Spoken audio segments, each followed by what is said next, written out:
Bom dia! Mais uma segunda-feira, dia 17 de agosto. E bastante coisa para falar hoje, bastante coisa relevante, importante. Nem todas elas tão positivas assim. Bom dia, Renan. Bom dia, Bruno. Tudo bem? Estamos aquecidos aí com o noticiário de hoje?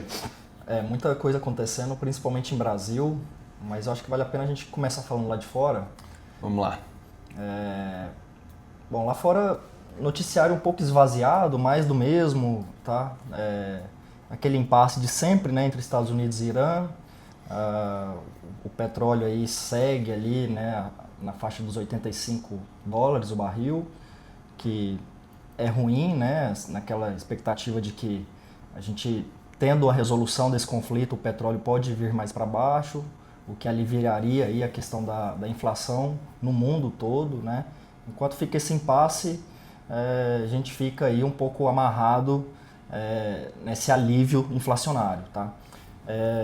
Do ponto de vista da Bolsa Americana, foi uma semana estável lá fora, mas ali no final da semana a gente teve até um dado de atividade lá nos Estados Unidos que mostrou a economia assim, começando a dar alguns sinais de que pode estar desacelerando, mas é só um dado, né? A gente ainda vê a economia lá bem forte, né? Puxada aí principalmente pela dinâmica da inteligência artificial, né? Tá tendo muito investimento lá na infraestrutura, isso aí está espalhando, né, dinheiro por toda a economia, de certa forma. Então a gente ainda vê uma economia lá aquecida, mas aquela expectativa de que o Fed já poderia subir os juros agora em setembro, teve um certo alívio aí nessa última semana, né? O mercado achou que talvez ainda não seja neste próximo mês. Isso aí deu uma certa sustentação para os ativos de risco lá fora, né? Otimizada para os investidores de bolsa ali, acaba facilitando bastante. Exatamente. O Fed não subir juros é bom, né, para ativos de risco. Mas a bolsa lá ficou praticamente estável na semana, tanto o S&P 500 quanto a Nasdaq, né, a bolsa de tecnologia. Acho que o grande destaque aí da semana foi Brasil, né? Vamos lá, vamos começar, porque tem bastante coisa aqui, inclusive prévia do PIB agora, saindo às 9 da manhã. A gente vai acompanhando de perto. O que você traz de bom aí pra gente, ou de ruim, né? O que você traz de relevante pra gente, pro investidor brasileiro? A gente tá vendo um mau humor com o Brasil neste agosto, tá? Eu acho que na semana passada esse mau humor teve notas aí de uma tempestade quase perfeita, tá? A gente tá vendo o gringo retirando dinheiro. Na terça-feira ali teve um relatório do JP Morgan rebaixando ali a alocação em Brasil, e o cenário deles um pouco semelhante até o que a gente comentou na carta de julho, tá? Que é mais ou menos assim: o cenário eleitoral está incerto, né? Devemos ter uma disputa acirrada. Então, dado que você não sabe bem como é que vai ser a dinâmica eleitoral, isso aí por si só já é um motivo de volatilidade nos preços. Mas aliado a isso, os investidores começaram a colocar na conta que o Brasil deve ter uma desaceleração mais forte no ano que vem. A inadimplência nos bancos está sendo uma questão bem monitorada, tá? Tá começando a preocupar.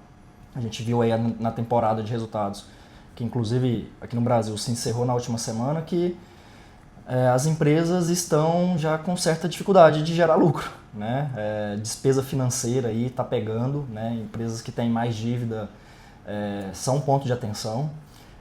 E a inadimplência nos bancos é um fator de preocupação, tá? Um destaque aqui foi o Santander, a gente chegou a comentar aqui, né, a questão do Santander, mas não só ele, né? A gente viu, por exemplo, o Banco do Brasil, que soltou resultado, preocupou ali no Banco do Brasil, por exemplo, a carteira de cartão de crédito. Então, o Banco do Brasil, que tomou um tombo feio no agro, né?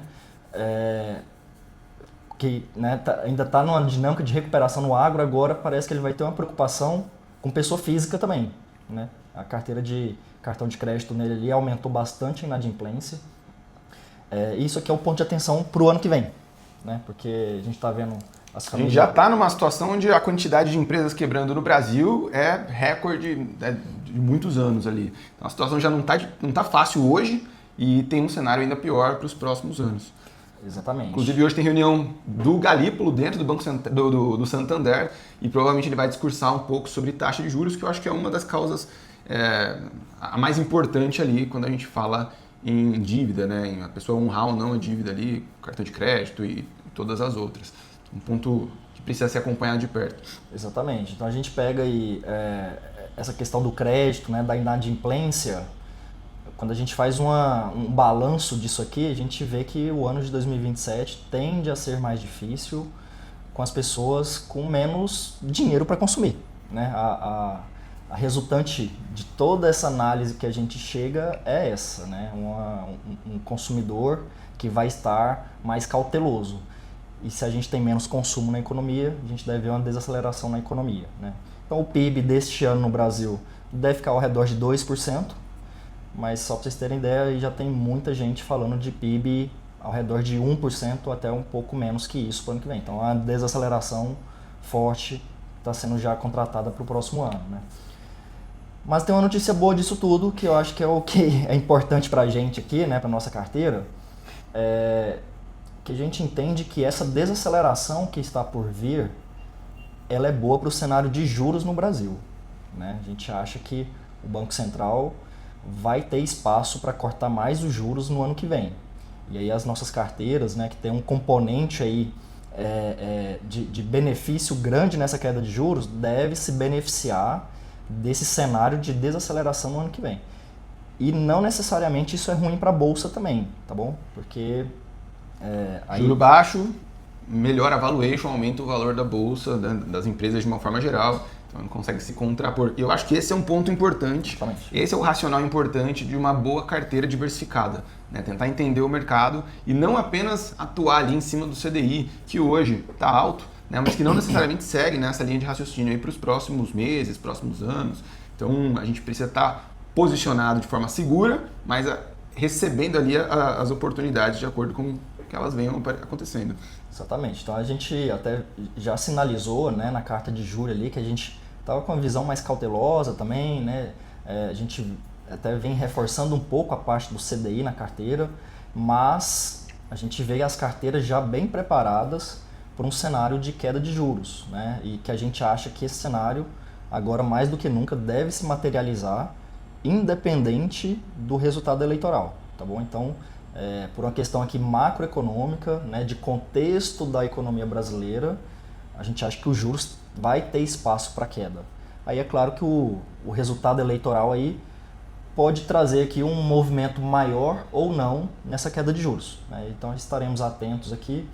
Na sexta-feira até chegou a sair ali uma pesquisa da Quest, já no final do pregão, mostrando que a disputa está muito acirrada, né? A gente chegou a ver algumas pesquisas no começo desse mês, mostrando o Lula ali um pouco na frente, né? Assim, até às vezes abrindo um pouco de vantagem, mas essa vantagem a gente acha que não está tão sólida assim, né? A gente vê que agora que a campanha de fato começou, né? Começou agora nesse domingo, campanha eleitoral, rádio, TV, os políticos vão poder aí, né, fazer melhor o seu marketing. A gente acha que a campanha começa agora, né, de fato, aí a gente vai monitorar isso de perto, o mercado todo vai monitorar isso, mas a gente acha que a gente só vai ter uma clareza maior dessa eleição já daqui 30 dias, mais para frente aí, mas aquele cenário assim de um favorito, né, claro, a gente não tem isso, né, por enquanto a gente acha que vai ser uma disputa acirrada, tudo pode acontecer. Mas as nossas carteiras, que eu acho que é o principal aqui, a gente tá bem preparado, principalmente para 2027. É importante saber que uma certeza que a gente tem é a volatilidade, né? Isso com certeza esteve presente ao longo desse ano, vai continuar presente, principalmente nesse momento agora, né, de prática de eleição mesmo, onde vai surgir ali todo tipo de guerra política e a gente vai acompanhando. Outro ponto é que, com certeza, o ano que vem, independente do candidato que levar as eleições, vai ser um ano de muito desafiador, mas sim que pode trazer muitos benefícios ali para a carteira. E lógico, dependendo da eleição, a gente consegue ter uma estimativa futura ainda muito melhor para o mercado, para a economia brasileira. É isso por hoje, né? É isso, por hoje é isso, né? Esperamos aí que a gente tenha alguma recuperação do nosso mercado aí ao longo dessa semana. uma semana bem melhor que a anterior aqui para todos nós. A gente continua por aqui. Qualquer dúvida, manda mensagem. E para o seu consultor e para a gente aqui, se tiver algum tema que queira que a gente discuta, né, a cada segunda-feira. Então até lá, boa semana. Boa semana.